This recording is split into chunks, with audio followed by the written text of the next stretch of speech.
Pinagsabihan na kita. Hindi ko tinotolerate ang kalokohan dito.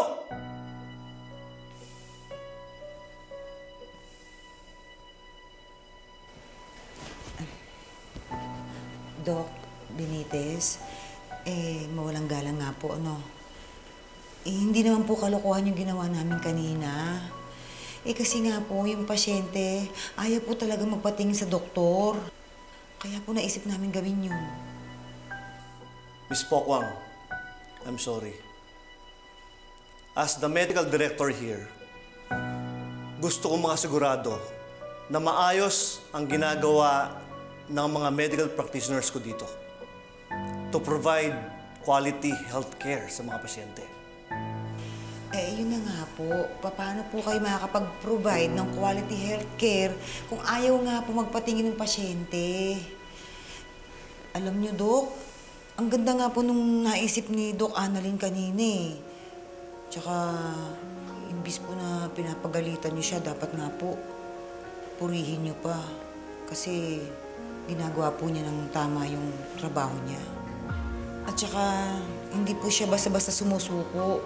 Hindi po niya sinusukuan yung mga pasyente niya. Talagang, nakikita ko po talagang gusto niyang makatulong.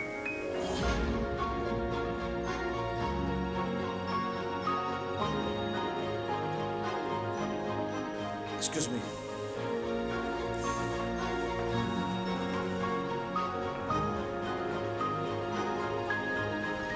Mama, salamat po Ayun.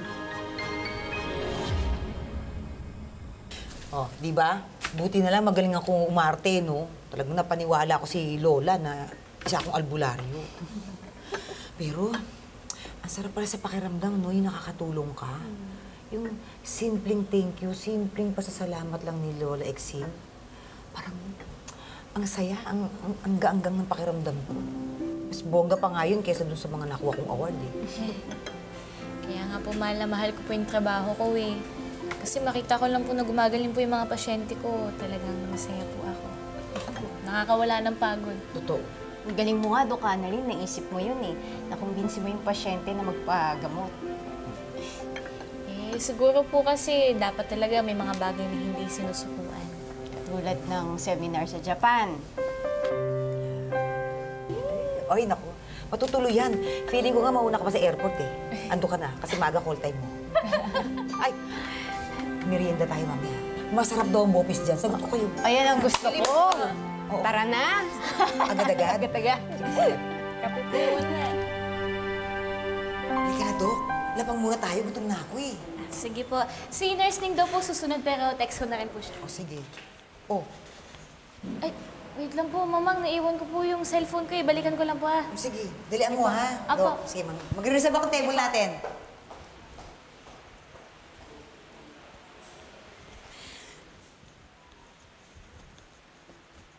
Ay, kuya, okay na kayo? Ay, bakit? Napano ka? Kuya, Manong. Kuya, Manong. Manong. Ay, sandali. Ay! Naku! Saklolo, tulungan niyo ako! Dali natin sa ospital to! Ka-ospital nga pala to. Teka lang. ABC, ABC. A. Airway. Airway, airway. Ayan, airway. B. Breathing, breathing. C. Circulation. Saklolo! Ay, Dok!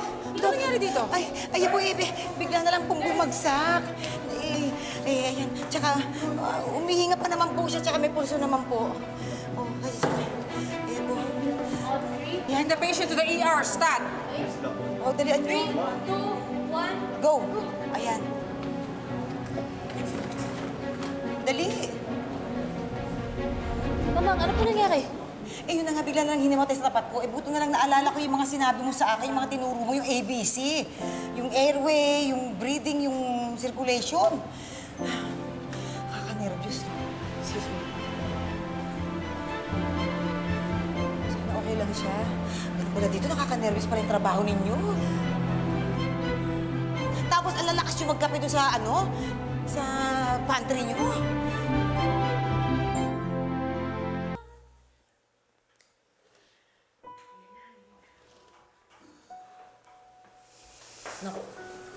Naku, Doc Benitez, don't tell me na awardin niyo na naman ako, ha. Ang dami-dami ko ng kutang-kuta na ako ngayong araw na to. Miss Pokwang, naikwento sa akin ni Dr. Enriquez yung ginawa mo. And I think you deserve this recognition. Dahil 2 tao ang naisalba mo sa araw na to. Job well done, Miss Pokwang. Pero, Doc Benitez, hindi ko naman po magagawa tsaka maa-achieve po yung lahat kung hindi po sa tulong at tsaka sa matinding gabay po na binigay po sa akin ni Dr. Santos. Alam nyo, napakaswerte po ninyo at nasa inyo po ang young genius ng Pilipinas. Hindi lang po siya matalino, napakabuti pa po ng puso niya na kailangan po sa isang doktor. Kaya magagawa ko po ng tama yung role ko po sa bagong pelikula ng dahil po sa kanya. Thank you. Maraming salamat. Salamat po. Miss Pokwang, Dr. Santos, job well done.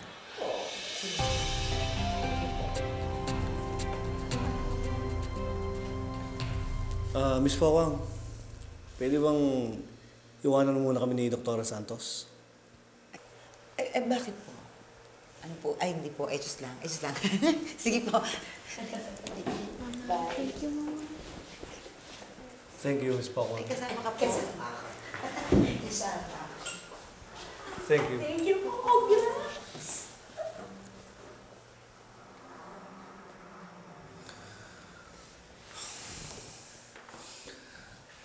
After a very thorough deliberation,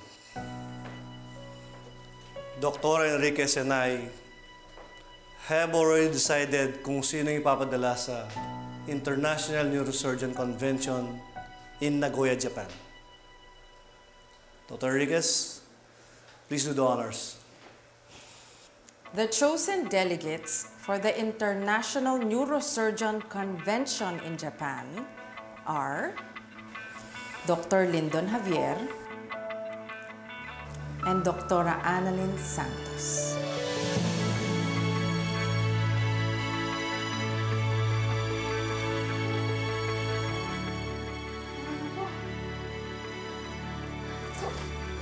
Congratulations, Dr. Congrats, Dr. Congratulations. Salamat po, Doc. Congratulations. Excuse me.